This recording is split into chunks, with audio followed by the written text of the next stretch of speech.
अब आपको बताएं कि कॉज लिस्ट बनाने में कभी मुदाखलत नहीं की। चीफ जस्टिस काजी फायज ईसा का अपने एजाज में अलविदाई फुल कोर्ट रेफरेंस से खिताब। कहा, हो सकता है बेपनाह गलत फैसले किए हों, सच क्या है सिर्फ अल्लाह जानता है। एक कागज एक पार्टी के हक में एक के खिलाफ होता है। जजेस शवाहिद की बुनियाद पर फैसले करते हैं। इंसाफ की फ्राहमी यकीनी बनाने में वकला का अहम किरदार है। मुझे किसी से सीखने को नहीं मिला, वकला ने बहुत कुछ सिखाया। Chief justice Balochistan high court बनने के बाद जिंदगी बदल गई। मेरी जिंदगी में अहलिया को ही वीटो पावर हासिल है।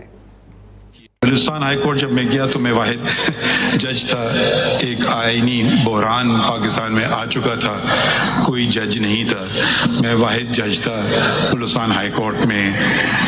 तो किसी से मुझे सीखने को नहीं मिला, वकीलों ने मुझे सिखाया और उनकी मदद से अपने बलूचिस्तान के वकीलों से आगे बढ़े, जजेस अपॉइंट किए और एक गैर फाल अदालत आलिया बलूचिस्तान फिर का काम शुरू हुआ। बलूचिस्तान में बहुत सारा चीज़ें की, हमारा फ़र्ज़ है, इसीलिए हमें इंतखाब किया जाता है। आज़ादी में कुछ घंटे रह गए। शुक्रिया बहुत बहुत। जस्टिस मंसूर अली शाह का एक और खत सामने आ गया। रजिस्ट्रार सुप्रीम कोर्ट को फुल कोर्ट रेफरेंस के मौके पर लिखे गए खत में जस्टिस मंसूर अली शाह ने कहा, एक चीफ जस्टिस ने अदलिया की आज़ादी का तहफ़्फ़ुज़ करना होता है। चीफ जस्टिस काजी फायज ईसा ने अदलिया पर बैरूनी दबाव नज़रअंदाज किया। मेरा खत फुल कोर्ट रेफरेंस के रिकॉर्ड पर रखा जाए। चीफ जस्टिस की नज़र में अदलिया के फैसलों की कोई कदर नहीं। चीफ जस्टिस ने कहा, फैसलों पर अमल दरामद ना किया जाए। चीफ जस्टिस काजी फायज ईसा ने अपने साथी जजेस में तफरीक पैदा की। जजेस में तफरीक के असरात तादेर अदलिया पर रहेंगे। जस्टिस मंसूर अली शाह ने मजीद लिखा, चीफ जस्टिस काजी फायज ईसा अदालती रवादारी और हम आहंगी के लिए लाजमी एहतराम कायम करने में नाकाम रहे। साबिक चीफ जस्टिस साकिब निसार ने आईनी हदूद से तजावुज़ किया तो उनके रेफरेंस में शिरकत से भी इनकार किया। साकिब निसार के रेफरेंस में अदम शिरकत की वजूहात भी खत के जरिए बताई थी। जस्टिस मंसूर अली शाह का एक और खत सामने आ गया। चीफ जस्टिस काजी फायज ईसा से बहुत कुछ सीखने को मिला। नए चीफ जस्टिस याहिया अफरीदी का फुल कोर्ट रेफरेंस से खिताब। कहा, सुप्रीम कोर्ट में इनकी कमी महसूस करेंगे। अगर आप जस्टिस फायज को उकसाएंगे तो इनके गुस्से से बचना मुश्किल है। मैंने भी एक बार इनके गुस्से का सामना किया, तजर्बा अच्छा नहीं था। इंसाफ की फराहमी के लिए बार और बेंच का ताउन नागुज़ीर है। I have very mixed feelings to formally bid farewell to you as the Chief Justice of Pakistan. On the one hand, I am sad for you to leave, as we will surely miss your pleasant sense of humor and abruptness with which you always kept us on our toes.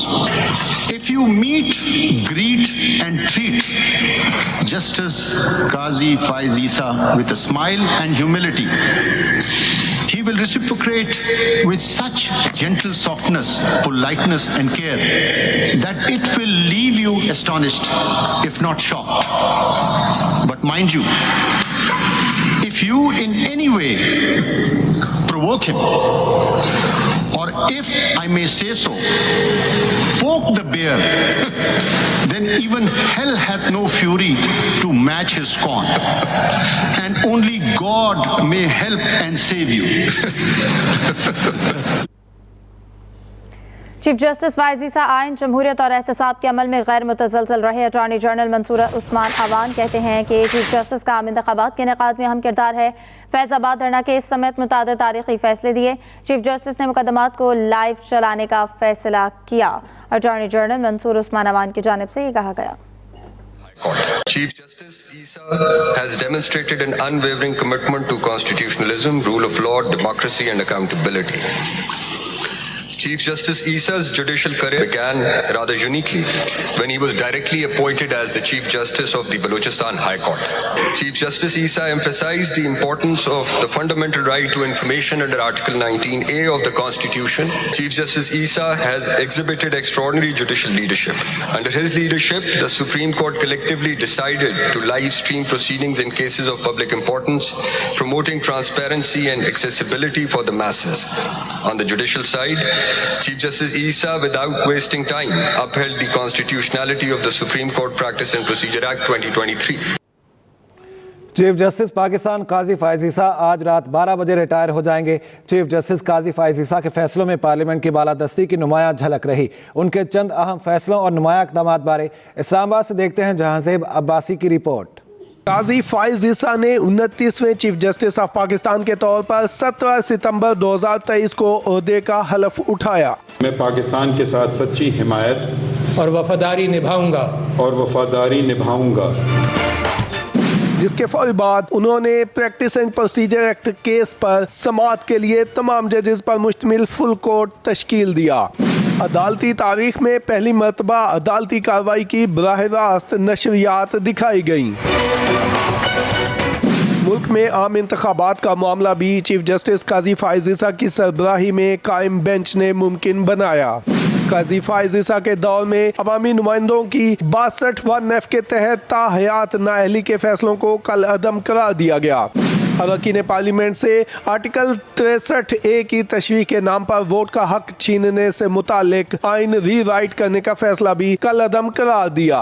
काजी फायज ईसा के दौर में supreme court के जज मुजाहिर नकवी के खिलाफ corruption इल्जामात पर judicial council के जरिए तादीबी कार्रवाई की गई। चीफ जस्टिस पाकिस्तान की सरबराही में कायम बेंच ने खवातीन को जायदादों में वरासती हुकूक देने के लिए फैसले दिए। काजी फायज ईसा ने परवेज मुशर्रफ की संगीन गद्दारी केस में सजाए मौत का फैसला बरकरार रखा। सुप्रीम कोर्ट पर जुल्फकार अली भुट्टो के अदालती कत्ल का लगा धब्बा साफ किया और उस फैसले को गैर आईनी करार दिया। चीफ जस्टिस पाकिस्तान काजी फायज ईसा ने मखसूस नशिस्तों से मुतालिक केस में इख्तलाफी नोट में कहा, जजेस को आइन में तरमीम करने का कोई इख्तियार नहीं, ये इख्तियार पार्लियामेंट 2/3 अक्सरियत से इस्तेमाल कर सकता है। Jahanzeb Abbasi, express news, Islamabad.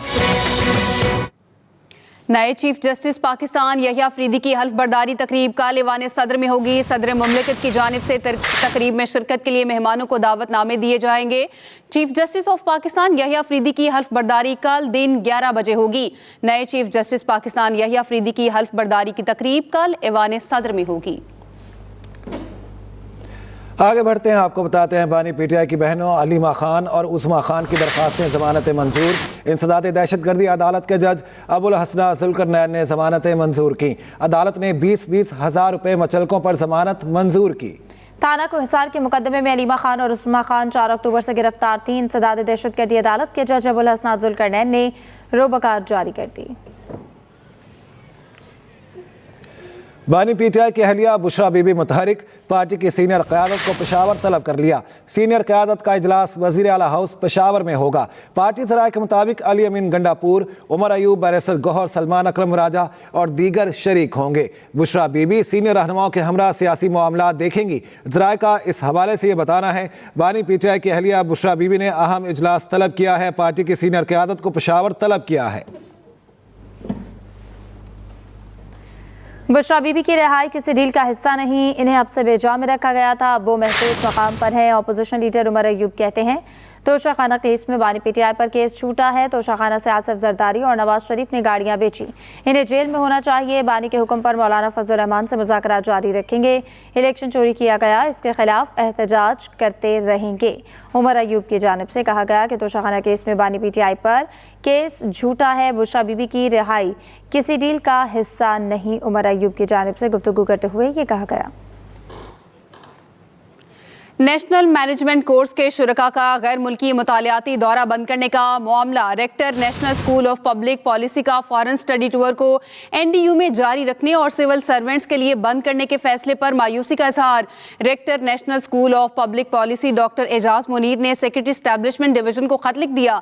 Rector national school of public policy doctor Ejaz Munir ने प्रोग्राम बंद करने पर अपने तहफ़्फ़ुज़ात का इजहार किया। एस्टैब्लिशमेंट डिवीजन ने बसरिया खत 4 अक्टूबर 2024 को 121वीं नेशनल मैनेजमेंट कोर्स के लिए FST को बंद करने से आगाह किया। एक तरफ आप सिविल सर्वेंट्स का NST वर्क रोक रहे हैं, दूसरी जानिब NDU में ये प्रोग्राम जारी रहेगा, ये भी कहा गया है। बात करते हैं ब्यूरो चीफ लाहौर आमिर इलियास राना हमारे साथ मौजूद हैं। आमिर साहब, कहिएगा इससे मुतालिक। जी बिल्कुल, ये चूंकि वज़ीर आज़म की तरफ से अहकामात गए थे नेशनल पब्लिक पॉलिसी स्कूल को कि जो फॉरेन ट्रेनिंग होती है वो फौरी तौर पर रोक दी गई है। और इस वक्त भी मिड में कोर्सेज चल रहे हैं।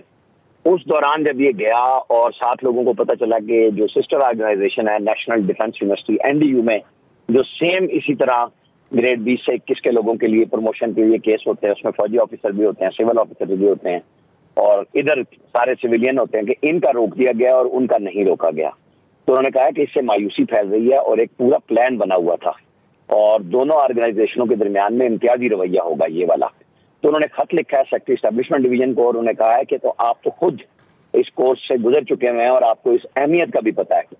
अब हमारे बच्चे जो हैं यानी स्टूडेंट्स वो अपने आप को उनको कह रहे हैं ऑफिसर्स को, तो उनके लिए तो एक अनमोल रास्ता बंद हो जाएगा ट्रेनिंग का और ये कई सालों से लगाया गया था और इसको आप बंद कर रहे हैं और इस तरह बददिली फैलती है ऑफिसर्स के दरमियान में भी कि वो किस तरह अपने आप को हायर उसमें कर सकेंगे कि दुनिया भर में उन्होंने मुकाबला करना होता है, पाकिस्तान के अंदर काम करना होता है। तो ये बड़ा अच्छा नहीं होगा जो आपने काम किया है, बल्कि इसको यकसा सलूक किया जाए।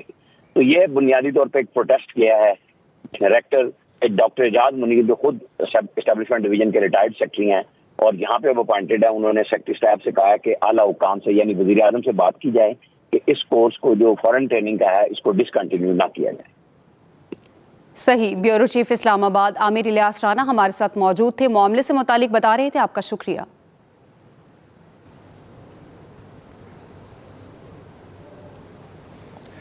पाकिस्तान ने IMF को मौसमियाती रिस्क फंड से $1 अरब कर्ज की बाज़ाब्ता दरख्वास्त दे दी। वज़ीर ख़जाना मोहम्मद औरंगज़ेब का मगरबी खबरसां एजेंसी को इंटरव्यू, कहा रकम मौसमियाती तब्दीलियों के ख़तरों से निमटने के मनसूबों पर खर्च होगी। वाशिंगटन में वज़ीर ख़जाना के मुख्तलिफ मालियाती इदारों और ममालिक के रहनुमाओं से मुलाकातें।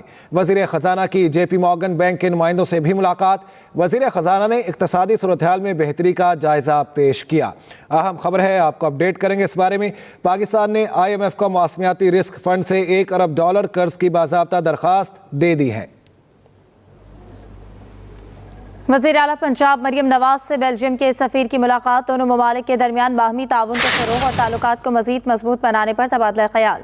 बेल्जियम के सफ़ीर ने हुकूमत पंजाब के मुआशी विजन को सराहा। मरियम नवाज ने कहा कि पाक बेल्जियम दो तरफ़ा ताल्लुकात को कदर की निगाह से देखते हैं, बेल्जियम के साथ ताल्लुकात नई बुलंदियों तक पहुँचाएंगे। तालीम, IT और ज़राअत के शोबों में बेल्जियम के साथ ताउन को मज़ीद फ़रोग़ देना चाहते हैं। मरियम नवाज की मुलाकात हुई है बेल्जियम के सफ़ीर के साथ। वज़ीर आला पंजाब मरियम नवाज से बेल्जियम के सफ़ीर की मुलाकात हुई है और दोनों के दरमियान बाहमी ताउन के फ़रोग़ और ताल्लुकात को मज़ीद मजबूत बनाने पर तबादला ख्याल हुआ। सिंध के सीनियर वजीर शर्जील इनाम मेमन कहते हैं कि 26वीं आईनी तरमीम की मंजूरी में PTI की गैर एलानिया रजामंदी थी। बैरिस्टर गौहर का कहना था कि मौलाना फजल रहमान वाला ड्राफ्ट ठीक है, आईनी तरमीम पर सब जमातों के एतमाद में लिया गया। PTI की तरफ से सोशल मीडिया पर अफसोसनाक मुहिम चलाई गई। सिंध के सीनियर वजीर शर्जील इनाम मेमन कहते हैं कि 26वीं आईनी तरमीम की मंजूरी में PTI की गैर एलानिया रजामंदी थी। बैरिस्टर गौहर ने कहा था मौलाना फजल रहमान वाला ड्राफ्ट ठीक है। झगड़ा 26वीं आईनी तरमीम अल्हम्दुलिल्लाह एक बड़े कंसेंसस के साथ पास हुई और उसके पास होने में भी PTI का जो है वो एक मैं समझूंगा कि इनडायरेक्टली एक पॉजिटिव पहले अमल था। जब मौलाना फजल रहमान साहब ने उस ड्राफ्ट का जिक्र किया तभी PTI ने कहा कि यस, ये मौलाना फजल रहमान साहब का ड्राफ्ट जो है वो बहुत बेहतरीन है। PTI का झगड़ा ना पीपुल्स पार्टी से ना PMLN से, इनका झगड़ा इस धरती से है, इनका झगड़ा इस मिट्टी से है, इनका झगड़ा इस हमारे मुल्क के नक्शे के साथ है। वो मुल्क इस तरह के लोग लॉन्च करके, इस तरह के प्रोजेक्ट लॉन्च करके हमारे मुल्क को नुकसान पहुंचाने की कोशिश कर रहे हैं।